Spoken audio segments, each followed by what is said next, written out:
Assalamualaikum warahmatullahi wabarakatuh. Perkenalkan, nama saya Rizky Nabila dengan NIM C0C023016. Di sini saya akan mempresentasikan hasil kerja saya, yaitu PPT dengan judul Penyusunan Anggaran Persediaan yang mata kuliah Penganggaran Perusahaan diampu oleh Dr. Wirmi Eka Putra, SE MSI, CIKNR, CSRS. Oke, yang pertama saya akan menjelaskan apa itu persediaan. Jadi, persediaan atau inventory adalah barang yang diperoleh dan tersedia dengan maksud untuk dijual atau dipakai dalam produksi atau dipakai untuk keperluan non-produksi dalam siklus kegiatan yang normal. Persediaan produk adalah persediaan hasil produksi. Persediaan produk jadi adalah persediaan hasil produksi yang siap untuk dijual. Dan ada beberapa faktor yang mempengaruhi persediaan. Yang pertama, persediaan produk jadi.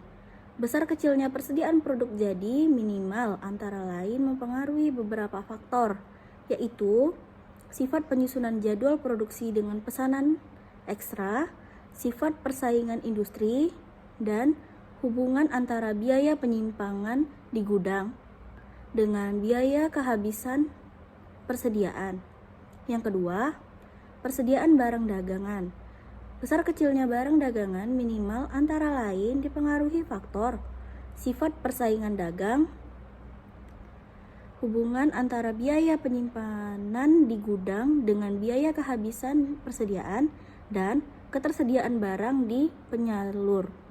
Yang ketiga, persediaan bahan baku. Besar kecilnya persediaan bahan baku yang dimiliki perusahaan ditentukan oleh beberapa faktor, antara lain anggaran produk, harga beli bahan baku, biaya penyimpanan bahan baku di gudang, dalam hubungannya dengan biaya ekstra yang dikeluarkan sebagai akibat kehabisan persediaan, ketepatan pembuatan kuantitas standar bahan baku dipakai, ketepatan referensir dalam menyerahkan bahan baku yang dipesan dan jumlah bahan baku tiap kali pesan.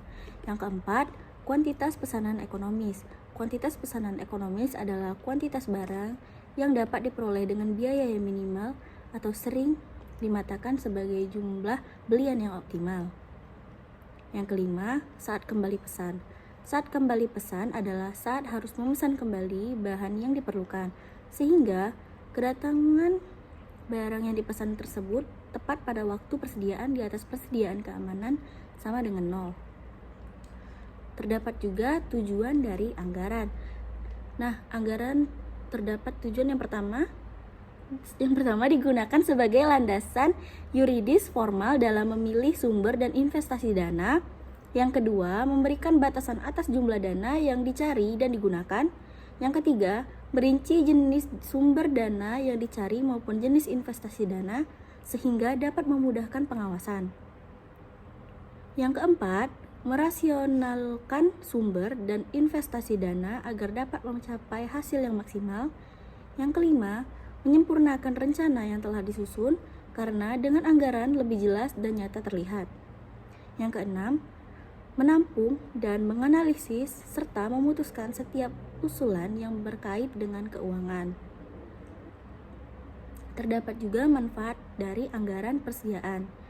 Nah, anggaran mempunyai banyak manfaat, antara lain yang pertama, segala kegiatan dapat terarah pada pencapaian tujuan bersama. Yang kedua, dapat digunakan sebagai alat menilai kelebihan dan kekurangan pegawai. Yang ketiga, dapat memotivasi pegawai. Yang keempat, menghindari pemborosan dan pembayaran yang kurang perlu. Yang kelima, sumber daya seperti tenaga kerja, peralatan, dan dana dapat dimanfaatkan seefisien mungkin. Yang keenam, alat pendidikan bagi manajer.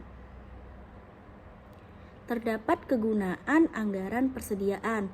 Yang pertama, sebagai pedoman kerja. Yang kedua, sebagai alat manajemen untuk menciptakan koordinasi kerja. Yang ketiga, sebagai alat manajemen untuk melakukan evaluasi dan pengawasan kerja. Terdapat juga beberapa jenis-jenis anggaran persediaan. Yang pertama, anggaran material persediaan. Faktor yang mempengaruhi anggaran material persediaan adalah yang pertama, jumlah material yang tersedia. Yang kedua, harga beli material persatuan. Jenis yang kedua adalah anggaran persediaan dalam proses. Faktor yang mempengaruhinya adalah yang pertama, unit atau jumlah barang dalam proses. Yang kedua, tingkat penyelesaian produk. Yang ketiga, tarif biaya produksi. Jenis anggaran persediaan yang ketiga adalah anggaran persediaan barang jadi. Faktor yang mempengaruhi adalah yang pertama, unit persediaan. Yang kedua, metode penentuan harga pokok. Nah, di metode penentuan harga pokok ini terbagi menjadi dua. Yang pertama metode full costing, yang kedua metode variable costing.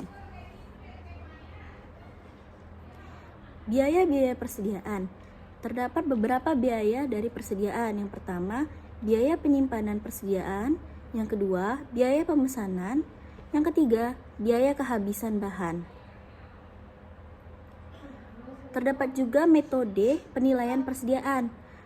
Yang pertama adalah metode FIFO atau first in first out, yaitu barang yang masuk dibeli lebih awal dianggap dikeluarkan lebih awal pula. Akibatnya, sisa persediaan bahan mentah dari pembelian yang dilakukan lebih akhir. Metode yang kedua adalah LIFO atau left in first out. Barang yang masuk lebih akhir dianggap dikeluarkan lebih awal. Akibatnya, sisa persediaan bahan mentah dari pembelian yang dilakukan lebih awal. Metode yang ketiga adalah metode average. Barang yang dikeluarkan dinilai berdasarkan rata-rata harga beli yang pernah dibeli. Akibatnya, sisa persediaan akhir bahan mentah juga akan dinilai dengan rata-rata harga beli bahan mentah tersebut. Oke, sekian presentasi dari saya. Bila ada salah kata atau kelebihan kata, saya mohon maaf. Saya akhiri. Wassalamualaikum warahmatullahi wabarakatuh.